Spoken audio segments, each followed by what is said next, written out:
Muy buenas tardes hermanos en Cristo que nos escuchan, Iglesia Torrefuerte, familia, amigos que están en conexión con nosotros en esta preciosa tarde de este sábado. Una vez más está con ustedes su amigo y hermano en Cristo, el doctor Mejía, para poder compartir una vez más este mensaje de la palabra del Señor. Queremos saludarlos a todos ahí donde se encuentran, deseando que la paz de Cristo esté allí en el lugar de ustedes, que la bendición y el favor de nuestro Dios los cubra a todos en este día y siempre, ¿verdad? Y que en medio de la situación que estamos pasando, pues esa paz de Cristo pues reine en sus hogares y que estemos pues siempre con esa fe y esa esperanza y siempre con nuestro clamor a nuestro Dios para que en un muy corto tiempo pues podamos nuevamente estar congregados ahí en la casa y oración que Dios nos ha dado para que juntos y en armonía podamos volver a adorar y alabar a nuestro Dios y compartir momentos alegres y de mucha comunión como lo hacíamos antes de que ocurriera esta pandemia de este virus que ha venido a afligir a la familia hondureña y a muchas familias a nivel del mundo. En esta preciosa tarde quisiéramos compartir un mensaje más de la palabra del Señor. Hemos venido hablando sobre ese mensaje que Cristo le ha dado a las 7 iglesias de Asia Menor. Hablamos sobre el mensaje de la iglesia de Éfeso, la iglesia de Esmirna y la de Pérgamo. Ahora quisiera compartir con ustedes este mensaje que Cristo le da a la iglesia de Tiatira, y para eso vamos a leer esta palabra honrando al Padre, al Hijo y al Espíritu Santo, y dice de esta manera: y escribe al ángel de la iglesia en Tiatira, el Hijo de Dios, el que tiene ojos como llama de fuego y pies semejante al bronce fundido, dice esto: yo conozco tus obras y amor y fe y servicio y tu paciencia, y que tus obras postreras son más que las primeras. Pero tengo unas pocas cosas contra ti, que toleras que esa mujer Jezabel, que se dice profetiza, enseñe y seduzca a mis siervos a fornicar y a comer cosas sacrificadas a los ídolos. Y le he dado tiempo para que se arrepienta, pero no quiere arrepentirse de su fornicación. He aquí yo la arrojo en cama y en gran tribulación a los que con ella adulteran, si no se arrepienten de las obras de ella. Y a sus hijos heriré de muerte, y todas las iglesias sabrán que yo soy el que escudriña la mente y el corazón. Yo daré a cada uno según vuestras obras, pero a vosotros y a las demás que están en Tiatira, a cuantos no tienen esa doctrina y no han conocido lo que ellos llaman las profundidades de Satanás, yo os digo: no os impondré otra carga, pero lo que tenéis, retenedlo hasta que yo venga. Al que venciere y guardare mis obras hasta el fin, yo le daré, dice, autoridad sobre la nación, y la regirá con vara de hierro, y serán quebradas como vaso de alfarero, como yo también la he recibido de mi Padre. Y le daré la estrella de la mañana. El que tiene oído, oiga lo que el Espíritu dice a las iglesias. Fíjense, hermanos y amigos en Cristo que nos escuchan, en este mensaje a la iglesia de Tiatira. Tiatira era una ciudad pequeña que se localizaba generalmente a 65 kilómetros de la ciudad de Pérgamo. La historia dice que era una ciudad muy rica comercialmente, y es que la disposición geográfica que tenía la ciudad de Tiatira le permitía unir varias rutas de comercio con las diferentes ciudades. Y eso pues había enriquecido comercialmente la ciudad de Tiatira. Allí, según la historia, habían prosperado muchas industrias. La industria del bronce, para poner un ejemplo, de la ropa, la industria de zapatos, había mucha talabartería, incluso había tráfico de esclavos por esa ciudad de Tiatira. Se dice que de esa ciudad de Tiatira era la Lidia, la vendedora de púrpura, que ahí llegó a Filipo, y allí en Filipo el apóstol Pablo la bautizó, dice ahí en el libro de Hechos, en el capítulo 16, en el versículo 14. Ahí ustedes pueden leer de que Lidia era de esa ciudad de Tiatira. En este mensaje que Cristo le da a la ciudad, a la iglesia en Tiatira, se presenta a Cristo con unas características que no las había mencionado en el mensaje que les había dado a las iglesias anteriores, ni a las posteriores. Y en este mensaje Cristo se presenta a la iglesia de Tiatira como el Hijo de Dios, lo cual no lo había mencionado en el mensaje que le había dado a la iglesia de Éfeso, de Esmirna y de Pérgamo. Aquí se manifiesta como el Hijo de Dios, como para afirmarle a esta iglesia su divinidad. Pues a través de la historia nos enseña a nosotros que la divinidad de Cristo era negada por muchos, especialmente por los fariseos, por los saduceos, por los sacerdotes de aquellos tiempos, por el mismo celo que le tenían a Jesús. Y de una u otra forma parece que había también en esta iglesia cierta duda sobre la divinidad por las enseñanzas que estaban entrando en la iglesia. Y Él les afirma su divinidad, se presenta como el Hijo de Dios, y se presenta como la persona, ¿verdad?, que lo conoce todo, que escudriña la mente y el corazón de todos los seres humanos, y que estamos completamente desnudos ante su mirada, y se presenta también como el Dios que tiene su autoridad de juicio sobre todas las naciones. En este mensaje que Cristo le da a esta iglesia, menciona algunas situaciones relevantes de esta iglesia, que es digno de imitar para las iglesias de nuestro tiempo. Pero también allí, además de mencionar esas situaciones relevantes que tenía esta iglesia, también ya hace ver a la iglesia de Tiatira la tolerancia que esta iglesia estaba teniendo con el pecado, y los exhorta por esa tolerancia al pecado al arrepentimiento. Y les hace una promesa en este mensaje a los que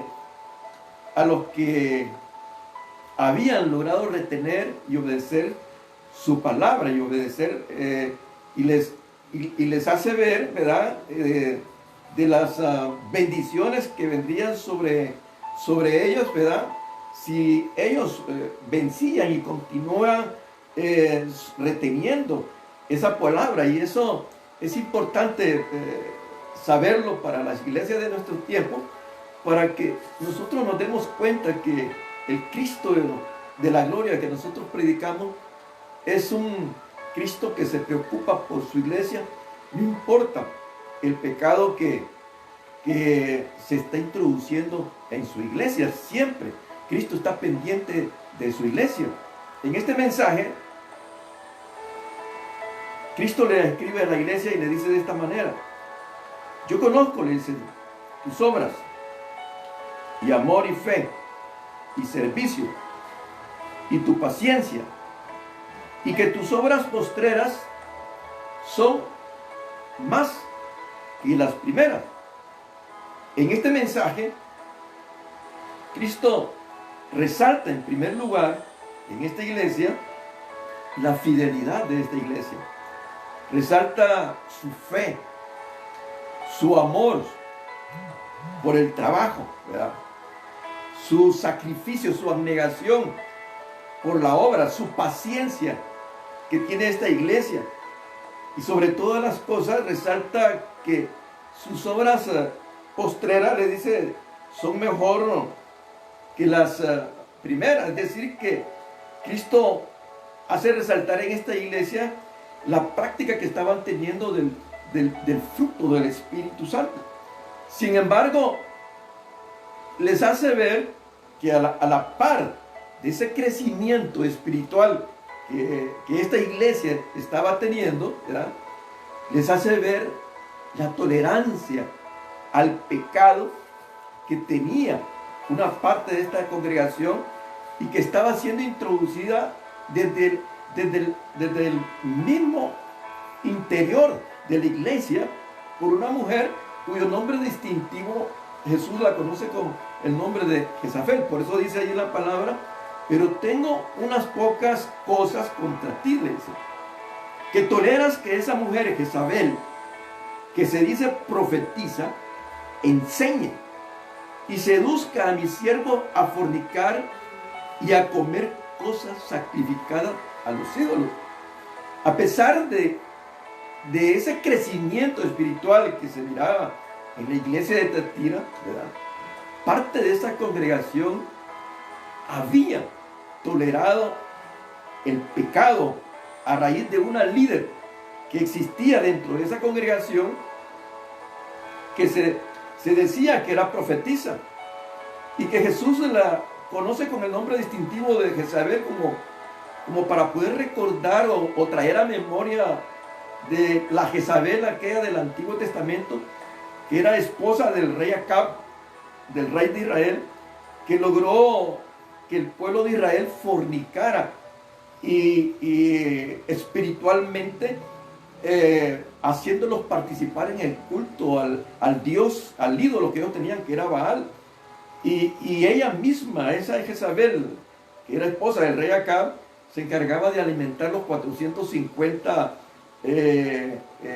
profetas del dios Baal que existía en ese tiempo, y que Elías lo retó, ¿verdad?, en el monte Carmelo, y ahí Elías pues mató a los 450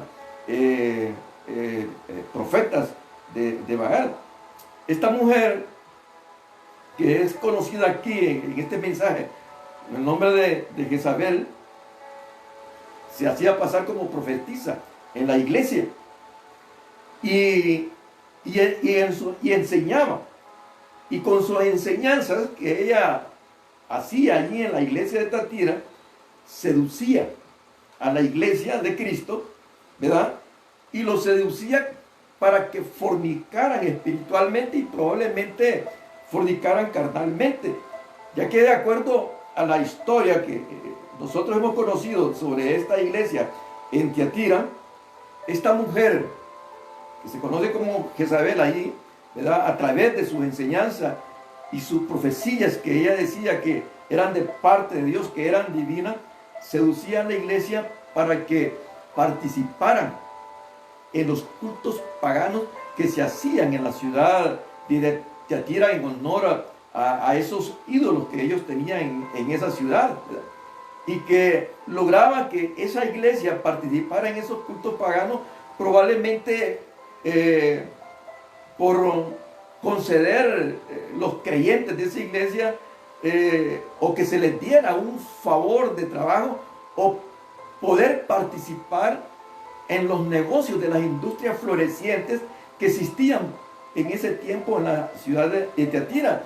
Y de esa manera pues lograba la profetisa, esa mujer que existía allí en la iglesia de Tiatira, lograba a través de sus enseñanzas seducir y convencer a parte de esa iglesia a participar en esos cultos paganos a esos dioses.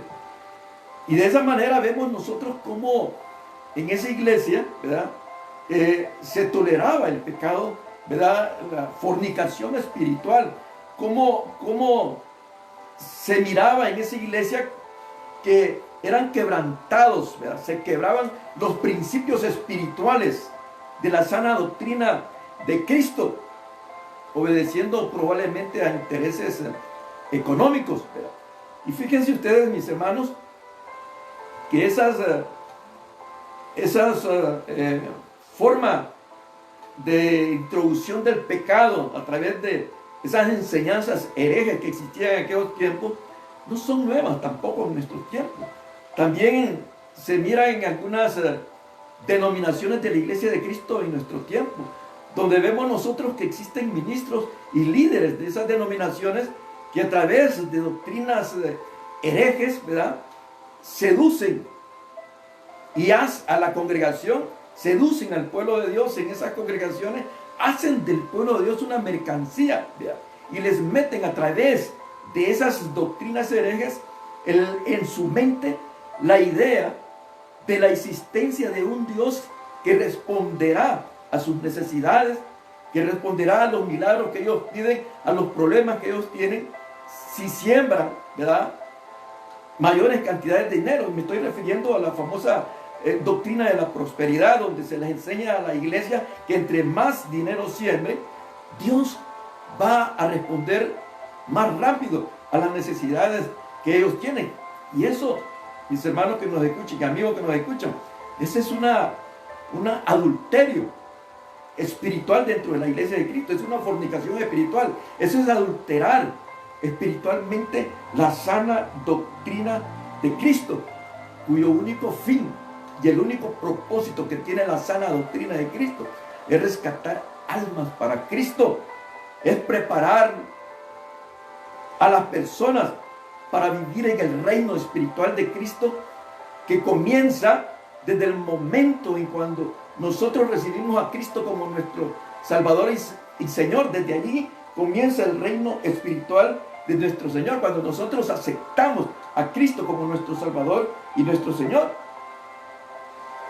Da la impresión que en esta iglesia de Tiatira el fundamento teológico, a pesar del amor que existía en esa iglesia, el fundamento teológico era bastante débil, al extremo que dejaron quebrar con las enseñanzas herejes de esta profetisa los principios espirituales de la sana doctrina de Cristo. Y eso es un mensaje para las iglesias de nuestros tiempos. Y el mensaje que nos da a nosotros, que tanta importancia es en la iglesia de Cristo el amor por la obra, como también tiene importancia un buen fundamento en la sana doctrina de Cristo. Las dos situaciones son importantes en la iglesia de Cristo. Por ejemplo, en el caso de la iglesia de Éfeso, ahí había un buen fundamento teológico de la sana doctrina de Cristo, pero no tenía amor esa iglesia. En esta iglesia de Tiatira había sobrado amor por la obra, había mucha fe, pero el fundamento teológico de esta iglesia, ¿verdad?, estaba prácticamente débil, ¿verdad?, a pesar de que se miraba un crecimiento espiritual en esta iglesia, su fundamento. Por eso es importante que nosotros, ¿verdad?, nos preparemos teológicamente en la sana doctrina de Cristo, que crezcamos en esa doctrina de la gracia del Señor y que solidifiquemos ese conocimiento para que ninguna doctrina extraña de las que se presenta en estos tiempos, en el mundo en que nosotros vivimos, nos venga a quitar a nosotros esa forma de pensar que Cristo ha puesto en nuestra mente. Por eso Jesús le dice a esta iglesia allí en el versículo 22 y en el 23 le dice de esta manera. Le dice primero en el 21: y le he dado, dice, tiempo para que se arrepienta, pero no quiere arrepentirse de su fornicación. He aquí, dice, yo la arrojo en cama y en gran tribulación a los que con ella adulteran, si no se arrepienten de las obras de ella. Y a sus hijos, dice, heriré de muerte. Y todas las iglesias sabrán que yo soy el que escudriña la mente y el corazón.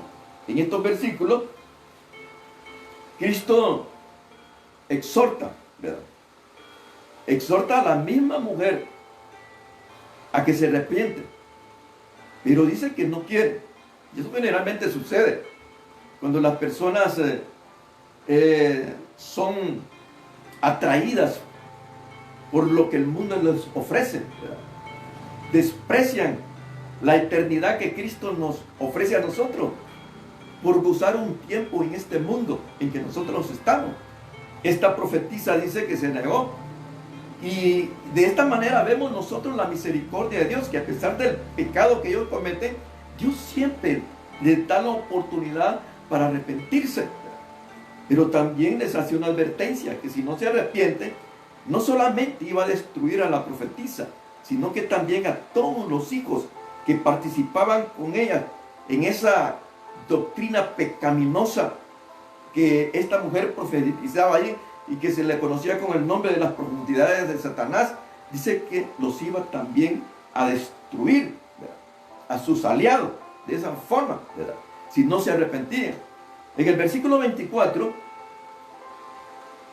Cristo les hace dos promesas a aquellos que de la iglesia de Tiatira que retenían la sana doctrina, y les dice de esta manera: pero a vosotros, dice, y a los demás que están en Tiatira, a cuantos no tienen esa doctrina y no han conocido lo que ellos llaman las profundidades de Satanás, yo os digo, no os impondré otra carga, pero lo que tenéis, retenerlo hasta que yo venga. Y al que venciere, dice, y guardare mis obras hasta el fin, yo le daré autoridad sobre las naciones. Cristo aquí hace dos promesas a la iglesia de Tiatira, aquel remanente de la iglesia de Tiatira que no había sucumbido a las prácticas pecaminosas de la doctrina de Jezabel, y que Jesús, como les dije anteriormente, las describe como las profundidades de Satanás. Y creo que esas promesas que Cristo le hace a la iglesia de Tiatira, a ese remanente fiel de esa iglesia, son promesas también que nos hace a nosotros. Le ha hecho a la iglesia de Cristo de todos los tiempos, hasta los tiempos en que nosotros vivimos. La primera promesa les dice que no les iba a imponer ninguna carga más, pero les dice Cristo que retengan lo que tienen, o sea, que les sean fiel, que no se dejen engañar por falsas doctrinas, y que les sean fiel hasta que Él venga. Por eso es importante que nosotros, como miembros de la iglesia de Cristo, ¿verdad?, nos fundamentemos bien de la sana doctrina de Cristo, para que ninguna persona que se dice llamar profeta, ¿verdad?, venga a engañarnos, ¿verdad?, y a seducir a la iglesia con doctrinas que no van de acuerdo a la sana doctrina de Jesús. Hoy, en el tiempo en que nosotros vivimos, vemos en diferentes denominaciones cómo se levantan personas diciendo que son profetas, ¿verdad?, y diciendo que Jesús, que Dios dice esto, que Dios dice lo otro, cuando las profecías ya están escritas aquí en la palabra. Ya lo que Dios quiere que nosotros sepamos están aquí escritas en la palabra. Lo único que tenemos que hacer nosotros, mis hermanos que nos escuchan, es escudriñar las escrituras. Eso es lo que tenemos que hacer. Y aquí, en esas escrituras, nosotros vamos a encontrar lo que Dios ha hablado, ¿verdad?, para que nosotros nos demos cuenta y sepamos a qué atenernos, ¿verdad? Las profecías ya están escritas. Por eso tenemos que tener cuidado y tenemos que prepararnos teológicamente en esa sana doctrina de Cristo. Tenemos que crecer en la gracia, como decía el apóstol Pablo. Antes hay que crecer en la gracia, porque la Biblia nos enseña que todos nosotros somos salvos por gracia, ¿verdad? No somos salvos por obras, no somos salvos porque tengamos mérito para ser salvos. Somos salvos porque Dios así lo ha querido. Es parte de la soberanía de nuestro Dios. Es la misma gracia de nuestro Dios que nos ha permitido a nosotros la salvación. Y el Señor, en el tiempo en que nosotros estamos viviendo, en medio de las dificultades que nosotros estamos viviendo, nos exhorta para que nosotros sigamos viviendo conforme a esta palabra que Él nos ha dado a través de estos 66 libros. Por eso tenemos que prepararnos teológicamente, tenemos que conocer bien el fundamento de la doctrina de Cristo para que nadie nos engañe, para que nadie nos venga con mentiras aquí, ¿verdad? como sucedió en esta iglesia de Teatira, que dentro de la misma iglesia, ¿verdad?, toleraron el pecado, se dejaron convencer de una mujer que se decir que era profetisa y que profetizaba de parte de Dios, como sucedió también en el pueblo de Israel, de profetas que se levantaban en nombre de Dios, ¿verdad?, como aquel Hananías, ¿verdad?, que desmintió la profecía que Dios le dio al pueblo de Israel a través de Jeremías, y por causa de esa falsa profecía que dio Hananías, Dios lo castigó con la muerte. Actualmente sucede lo mismo. Dice Jesús en este mensaje que a los que retengamos su palabra, a los que le seamos fiel a Él, que hagamos su obra y que nos mantengamos firmes sin cambiar hasta que Él venga, dice que nos dará autoridad sobre las naciones. Y esa es la promesa de nuestro Dios. Y aquí Dios nos está diciendo que si nosotros le somos fiel a Él, nos va a dar el privilegio de poder tener autoridad y de gobernar con Él en el milenio. Aquí está hablando del milenio. Aquí se está refiriendo a esa palabra que dice en el libro de Salmo, en el capítulo 2, 28, 29, donde nos dice que le dará autoridad a los que vencieren, les dará autoridad sobre naciones. O sea que nos está hablando sobre el milenio, sobre su gobierno que Él establecerá después de la gran tribulación, que vendrá a establecer a esta tierra, y que dice esta palabra que si nosotros logramos sostener y retener esa enseñanza de Jesús y le somos fieles a Él, Él nos va a dar ese privilegio de gobernar con Él. Esa es la primera promesa que Él le hace a los que logramos retener esa palabra. Y en segundo lugar, la otra promesa que le dice el Señor aquí, dice, y las regirá, dice, con vara de hierro, y serán quebradas como vaso de alfarero, como yo también la he recibido de mi Padre, y le daré, dice, la estrella de la mañana.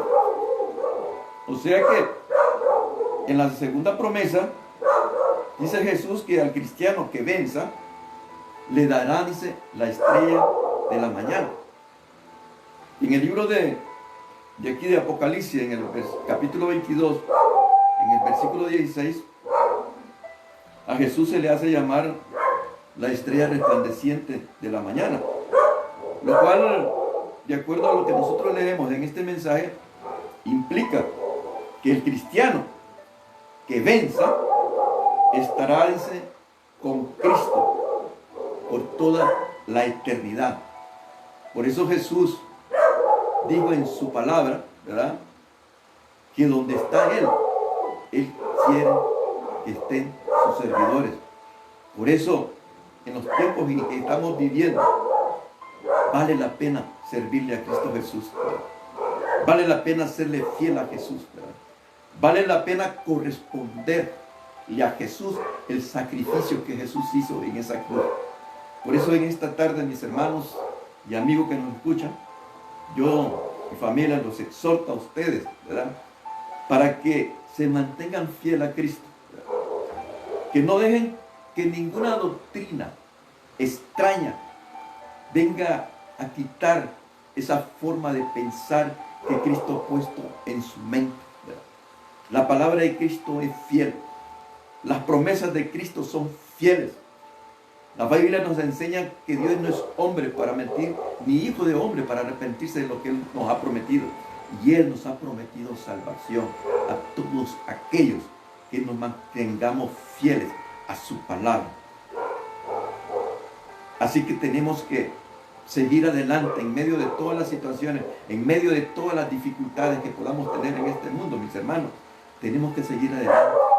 Sabemos que los tiempos que estamos pasando no son fáciles, no son fáciles, pero sabemos que tenemos un Dios de poder, un Dios que sabe de nuestras debilidades, porque Él mismo vino a este mundo como hombre, con las mismas debilidades que nosotros tenemos, y experimentó esas debilidades, y por eso Él se compadece de nosotros. Y lo único que tenemos que hacer, mis hermanos y amigos que nos escuchan, es mantenernos fiel a esa palabra de Jesús y no permitir que ninguna persona que se haga llamar profeta nos venga a cambiar esa forma de pensar que Cristo ha puesto en nuestra mente. Así que en esta tarde yo los bendigo a ustedes en el nombre de Jesús. Deseo que la paz de Cristo esté con todos, ¿verdad? Y los inspiro para que sigamos orando, para que sigamos clamándole a nuestro Dios, para que sigamos elevando nuestra oración hasta el trono de la gracia de nuestro Dios, para que por su misericordia y por compasión y por amor a su gran nombre, el Señor nos saque de esta situación que estamos viviendo ahorita y podamos tener el privilegio nuevamente de poder estar juntos ahí en su casa de oración, para que juntos y en armonía podamos alabar y adorar a nuestro Dios. Así que vamos a darle gracias a Dios por el día que nos dio, que nos permitió respirar, por los alimentos, ¿verdad? Y porque en medio de esta situación aún el Señor ha tenido misericordia de nosotros y estamos aquí todavía parados, ¿verdad? Hablando su palabra, alimentándonos con su palabra, para que no nos podamos desanimar y que nada de lo que esté sucediendo en este momento nos desanime. Así que yo los exhorto a ustedes para que en esta tarde nos pongamos de acuerdo y le oremos a nuestro Dios y le pidamos perdón también por todos aquellos errores que hemos cometido y pidámosle perdón por nuestra gente, ¿verdad? Por el mundo en que vivimos, que por su rebeldía probablemente están sucediendo todas estas cosas. Padre, en el nombre de Cristo, una vez más, Señor, venimos ante tu santa presencia, invocando siempre tu santo nombre, Señor, rogando, mi Dios, por tu misericordia, que pueda sobrar en la vida de todos los que en ti han confiado, Señor. Yo te presento la vida de cada hermano, de cada hermana, de aquella persona que ha estado con nosotros en esta tarde compartiendo esta palabra. Te presento la vida de ellos y de su familia para que tu bendición y tu favor esté sobre cada uno de ellos, Señor.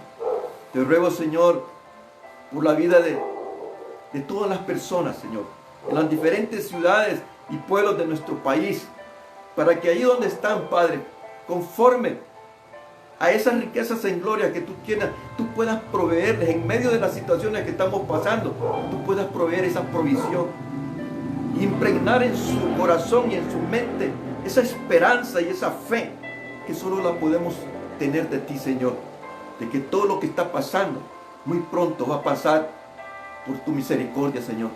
Padre, estamos aquí pidiéndote perdón, Señor, por nosotros.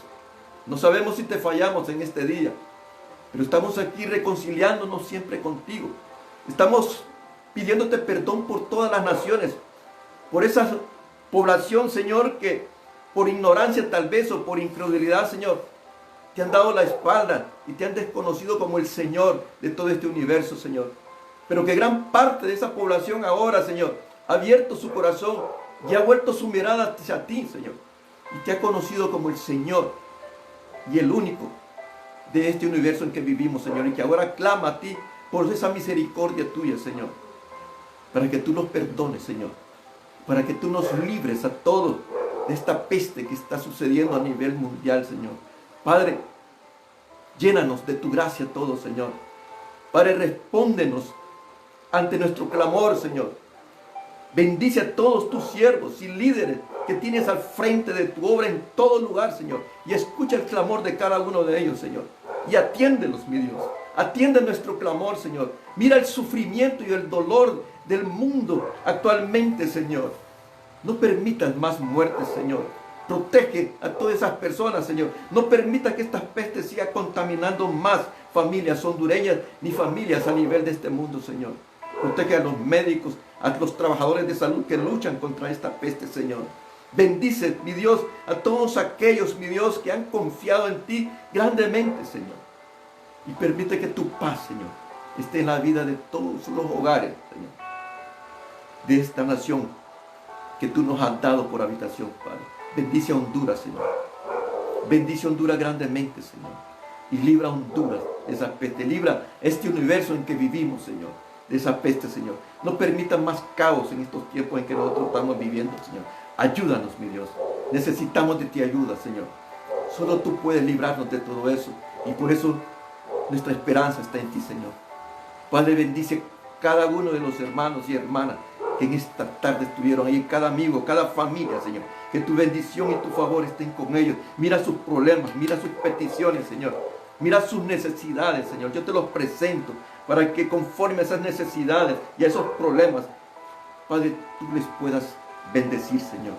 En el nombre de Jesús, bendice a mi familia, a mis hijos, Señor, a la familia de mi esposa, a mis nietas, Señor, a cada hermano y hermana, Señor, de hermanos unidos en Cristo, a cada pastor, Señor.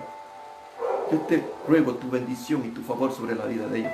En el nombre del Padre, en el nombre del Hijo y en el nombre del Espíritu Santo, te oramos, te lo pedimos todo y te damos muchas gracias por todo. Amén, amén, amén. Que Dios les bendiga, que la paz de Cristo esté con ustedes. Y si Dios lo permite, estaremos compartiendo una vez más mañana, domingo, otro mensaje de la palabra del Señor. Así que pasen buenas noches y que la paz de Cristo esté con todos y cada uno de ustedes.